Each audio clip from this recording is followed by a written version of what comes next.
Parmi les stratégies pour construire sur des bases religieuses un déterminant racial assignant une exclusion ou un statut particulier, figure l'association d'un peuple à un ancêtre maudit. Identifiées au travers des interprétations des générations de Noé ou tables des peuples, ces populations sont censées avoir hérité de la nature vile de leur ancêtre ou du statut particulier auquel celui-ci et sa descendance ont été condamnés. La Bible, puis le Coran comprennent de nombreuses figures de réprouvés, de maudits et de condamnés. Tous ces lignages n'ont cependant pas connu ensuite le même succès. Moab et Ammon, pourtant issus de l'union de Lot et de ses filles, n'ont pas été associés à des peuples modernes contemporains.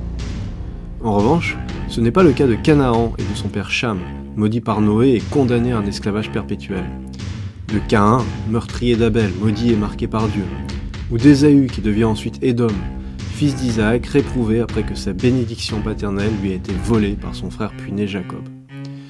Tous se sont vus attribuer de nombreuses descendances et, si les populations noires africaines ont été le plus souvent visées, émergent à la période contemporaine de nombreux discours dénigrant les populations blanches européennes. La 3e exposition virtuelle RELRAS vous invite donc à découvrir les fabuleux destins de ces personnages maudits.